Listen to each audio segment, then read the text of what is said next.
Здравствуйте, уважаемые студенты! Наше занятие приурочено к знаменательной дате – 75-летию Великой Победы. 28 миллионов советских граждан различных национальностей – вот цена этой победы. Сегодня мы перелистаем страницы истории вместе с известным писателем, лауреатом Нобелевской премии Михаилом Александровичем Шолоховым. Ведь правильно говорят, без прошлого нет будущего. Мы прочитаем и сделаем анализ его рассказа «Судьба человека». Каким характером должен был обладать человек, чтобы преодолеть нравственные судьбы? Вот об этом поведал Михаил Шолохов в своем рассказе.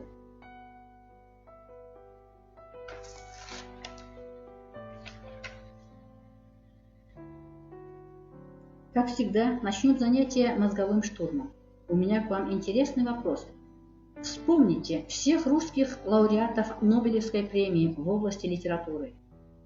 Конечно же, это Иван Алексеевич Бунин, который получил Нобелевскую премию в 1933 году, Борис Леонидович Пастернак в 1958 году, Михаил Александрович Шолохов в 1965 году, Александр Исаевич Солженицын в 1970 году, Иосиф Бродский в 1987 году, Светлана Алексиевич в 2015 году. Михаил Шолохов за свою жизнь написал очень много произведений, которые сделали его известнейшим писателем XX века.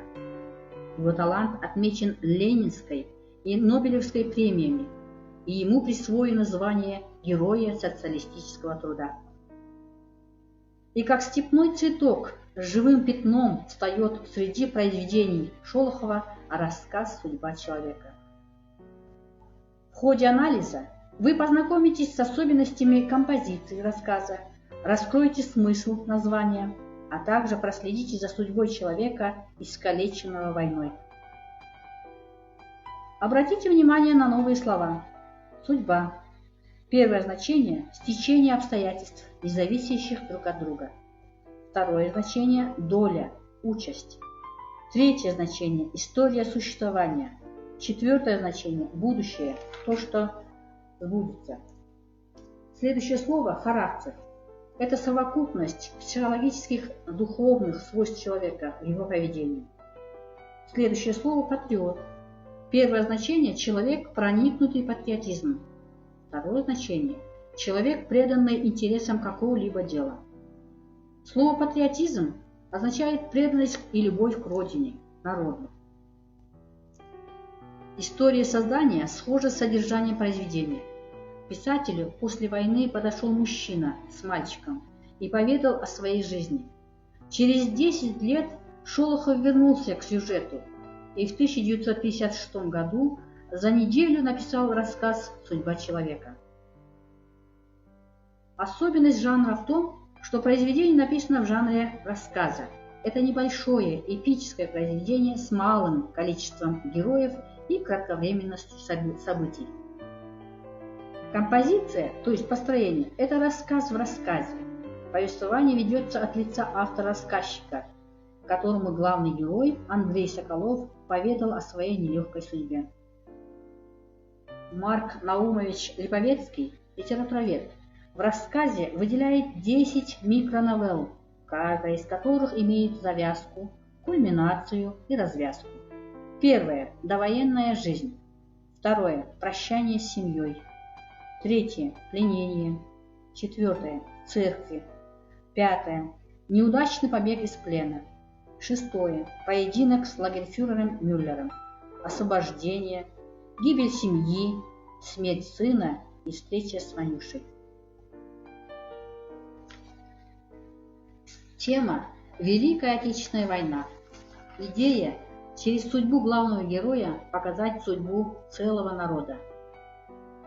Главные герои – Андрей Соколов, солдат-христианин, предатель Крыжнев, командир-коммунист, военврач, лагерфюрер Мюллер, мальчик Ваня.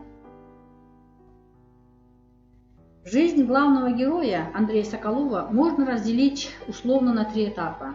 Довоенная, во время войны, после войны. И всегда он показывает пример мужества и патриотизма. Довоенная жизнь, в гражданскую войну он был на стороне красных, а в голодном 22-м работал на Кубани. Потом вернулся в родной Воронеж и был плотником, освоил профессию шофера. Женился на любимой девушке, воспитывал 3 детей. Но грянул роковой 1941 год, и Андрея призвали в армию.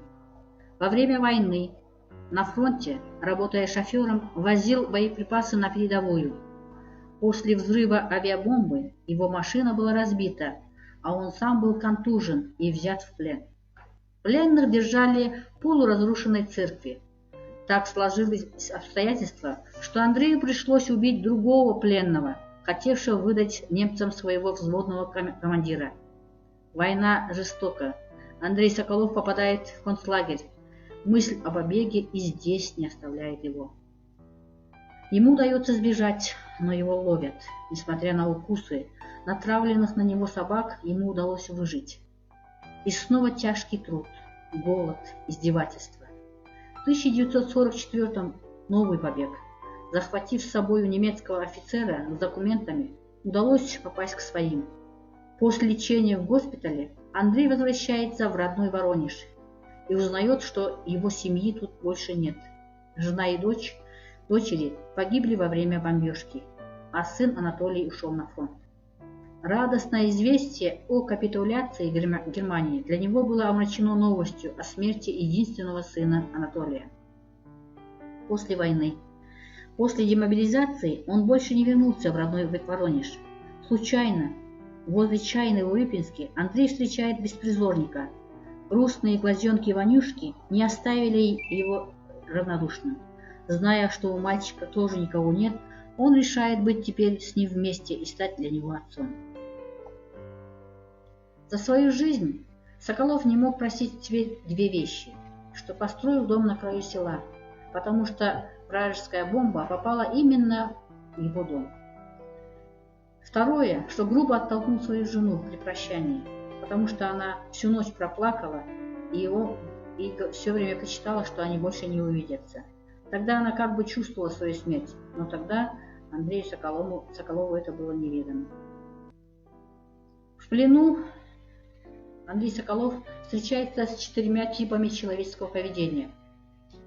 Это солдат-христианин. Он не может отступиться от своих принципов и становится виновником смерти еще 4 людей. Предатель Крыжнев, которого убивает Соколов, он решает купить ценой чужой жизни свою. Взводный комиссар, который безропотно ждет своей участи. И военврач, доктор с большой буквы, который и в плену продолжает свою миссию. В немецком штабе у лагерфюрера Мюллера была привычка, как он говорил, профилактика гриппа. Он вызывал неугодных пленников и, мучая, убивал их. Когда вызвали Андрея Соколова, он решил достойно принять смерть. Не притронулся к еде, не выпил за победу немецкой армии, а выпил залпом, не закусывая, за свою смерть.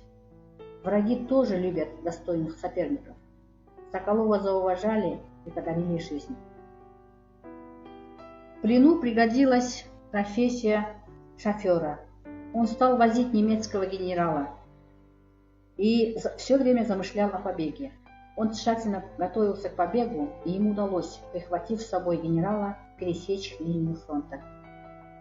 За проявленную отвагу ему дали отпуск на месяц, но его дома никто не ждал. Вместо дома была глубокая яма. Так он потерял семью. Теперь у него остался только сын Анатолий. Близилась победа. Отец и сын планировали встретить победу в Берлине, но немецкий снайпер убивает Анатолия 9 мая. Так он потерял и сына. Кончилась война. В Воронеже Соколов не поехал. Его мучили тяжкие воспоминания, и он уезжает в Урюпинск к другу. и устраивается на работу. И однажды он приметил маленького бездомного мальчика, Ваню, и решает его усыновить. Так Андрей Соколов совершил еще один героизм – усыновил чужого ребенка.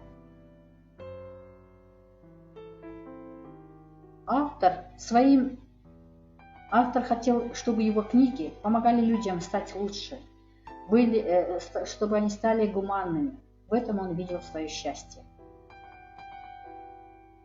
По одноименному рассказу Сергей Бондарчук снял в 1959 году фильм «Судьба человека».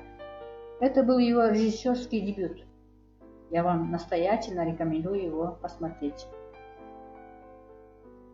Я надеюсь, что сегодняшнее занятие было интересным, и хочу, чтобы вы проверили свои знания. Я предлагаю вам викторину по рассказу.